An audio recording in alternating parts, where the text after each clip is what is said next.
Hello all. இன்றைக்கி ஒரு daily routine vlog தான் பார்க்க போகிறோம். ஆல்ரெடி இதே மாதிரி ஒரு டெய்லி ரொட்டீன் vlog வந்து அப்லோட் பண்ணியிருக்கேன். ஸோ இதுவும் அதே மாதிரியான vlog தான். ஸோ இன்றைக்கி பார்த்தீங்க அப்படின்னா ஒரு ஹோம் அலோன் vlogனே வந்து சொல்லலாம். ஏன்னா அம்மா அப்பா வந்து வெளியில் போயிருக்காங்க. ஸோ அவங்க வரத்துக்குள்ளே நான் இதில் என்ன லஞ்ச் வந்து ப்ரிப்பேர் பண்ணுறேன். அண்ட் ஆல்சோ இதில் வந்துட்டு ஒரு ஹெல்த் டிப்ஸும் வந்து கொடுக்க போகிறேன். என்ன அப்படின்னா பிபி பர்சன்ஸ் இருக்காங்க இல்லையா, அவங்க என்னென்ன மாதிரி ஃபுட்ஸ் வந்துட்டு எடுத்துக்கலாம் அண்ட் என்னென்ன மாதிரி ஃபுட்ஸ் வந்து அவாய்ட் பண்ணணும் அப்படிங்கிறதையும் வந்து சொல்லியிருக்கேன். ஸோ மார்னிங் பார்த்திங்க அப்படின்னா டெய்லியுமே அம்மா தான் வந்து டீ வச்சு கொடுப்பாங்க. அது வந்து எனக்கு ரொம்ப பிடிக்கும். பிகாஸ் நானாக டீ வச்சேன்னா எனக்கு என்னமோ நான் வைக்கிற டீ எனக்கு கொஞ்சம் சாட்டிஸ்ஃபைடு இல்லை. அதனால் நான் தனியாக இருக்கும்போது எப்போவுமே காஃபி தான் போட்டுப்பேன். எனக்கு பர்சனலி காஃபினா தான் ரொம்ப பிடிக்கும்.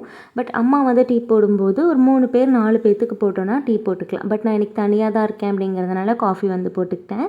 எப்போவுமே சொசைட்டி பால் தான் வந்து வாங்குவோம். பட் இன்றைக்கி வந்துட்டு பேக்கெட் பாலே வந்துட்டு வாங்கியாச்சு. ஸோ இந்த காஃபி போட்டுட்டு அந்த சைட்லேயே பார்த்திங்க அப்படின்னா இந்த ஊற வைக்கிற பொருள் எல்லாமே வந்து வச்சுட்டேன். அதாவது ரசத்துக்காக புளி, அப்புறமா நார்மலாக சாதம் வைக்கிறதுக்கு ரைஸு.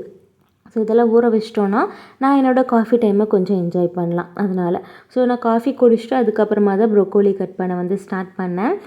ப்ரொக்கோலி வந்துட்டு it is more similar to the cauliflower. ரெண்டுமே ஒரே மாதிரி தான் இருக்கும். டேஸ்ட் வைஸும் சரி, ஸ்ட்ரக்சர் வைஸும் சரி. என்னென்னா அதே போல் புழுவும் அதே மாதிரி தான் சிமிலராக இருக்கும். காலிஃப்ளவரில் எந்த அளவுக்கு இருக்குமோ அதே போல். ஸோ எடுத்த உடனே குட்டியாக ஒரு புழு வந்து வந்துருச்சு. இது வந்து சின்ன சைஸ் தான். இதுக்கப்புறம் நான் கட் பண்ணும்போது ஒரு நத்தை மாதிரி கருப்பு கலரில் சின்னதாக வந்து வந்துருச்சு. ஸோ புழு வர வரைக்கும் நார்மலாக கட் பண்ணிகிட்ருந்தேன். ஒன்ஸ் அதை பார்த்ததுலேருந்து எனக்கு வந்துட்டு பயம் வந்துருச்சு. ஸோ அது வந்து கொண்டு போய் வெளியில் தட்டி விட்டுட்டு அகெயின் நைஃபை வாஷ் பண்ணிவிட்டு கட் பண்ண ஸ்டார்ட் பண்ணிட்டேன். இதுக்கப்புறம் என்னோடய ஃபேஸ் ரியாக்ஷன் அப்படியே வந்து மாறிடும். பட் நான் வந்துட்டு இந்த மாதிரி புழு பார்த்துட்டு அதுக்கப்புறம் நான் கட் பண்ணுறதே எனக்கு வந்துட்டு பெரிய விஷயமா இருக்குது. ஏன்னா ஒரு 4 to 5 இயர்ஸ் பேக் பார்த்திங்க அப்படின்னா ஒரு சின்ன சைஸில் ஏதாச்சும் ஒரு இன்செக்ட் பார்த்துட்டேன்னா கூட அதுக்கப்புறம் அந்த வேலையவே பண்ண மாட்டேன்.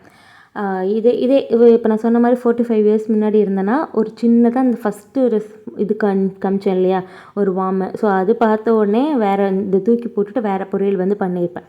பட் இப்போ வந்து அந்த மாதிரி கிடையாது. இது மேலே இருக்க பர்ஸ்பெக்டிவ் கொஞ்சம் வந்து மாறிடுச்சு. இது மாறுறதுக்கு என்ன ரீசன் அப்படின்னா, ஒரு இதே மாதிரி 4 to 5 இயர்ஸ் பேக் பார்த்திங்க அப்படின்னா ஒரு டைம் இந்த மல்லிப்பூலெல்லாம் வந்து சின்ன சைஸில் புழு வரும் இல்லையா, அது பார்த்த உடனே வந்துட்டு ஒரே கூப்பாடு போட ஆரம்பிச்சிட்டேன். ஐயோ புழுன்னு சொல்லிட்டேன். இந்த வீடியோவில் சொல்லும்போது கொஞ்சம் காமாக சொல்கிறேன். பட் அப்போ வந்து என்ன ஆர்ப்பாட்டம் பண்ணியிருப்பேன்னு எனக்கு தெரியும். அப்போ வந்து அப்பா சொன்னார், எதுக்கு இவ்வளோ ஷவுட் பண்ணுற அப்படின்னு, இந்த மாதிரி புழு அப்படின்னு.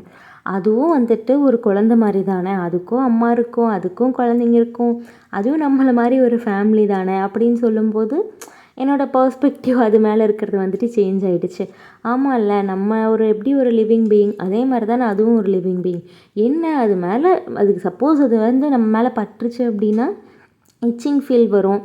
சிலது வந்துட்டு கண்டிப்பாக எல்லாமே ஒரு நல்ல இதுன்னு சொல்ல முடியாது.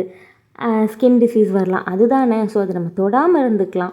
மற்றபடி நம்ம வந்துட்டு சும்மா ஹைப் பண்ணிவிட்டு ஐயோ புழுன்னு கத்திட்டு இது மாதிரி இனிமேல் பண்ணக்கூடாது, அதுவும் ஒரு லிவிங் பீயிங் தாங்கிற மாதிரி அது மேலே வந்துட்டு ஒரு சின்ன பெர்ஸ்பெக்டிவ் சேஞ்ச் ஆயிடுச்சு. ஸோ அதனால தான் இன்றைக்கி இந்த விஷயம் பார்த்ததுக்கப்புறம் கூட நான் ஸ்டில் வந்துட்டு அதை கட் பண்ணி இன்றைக்கி வந்துட்டு சமைக்கிறேன்.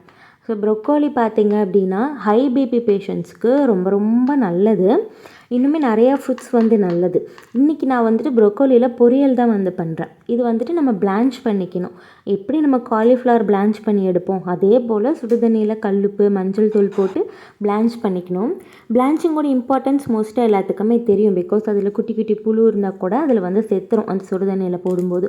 அதுக்காக தான் வந்து பிளான்ச் பண்ணுறோம். பொரியல் பண்ணுறது ரொம்ப ஈஸி. ஒரு 10 நிமிஷம் பிளான்ச் பண்ணி எடுத்துகிட்டு அதுக்கப்புறமா பேனில் கொஞ்சமாக எண்ணெய், சீரகம், பூண்டு, கருவேப்பிலை, ஒரு பெரிய வெங்காயம் கொஞ்சமாக போட்டு வதக்கிக்கோங்க.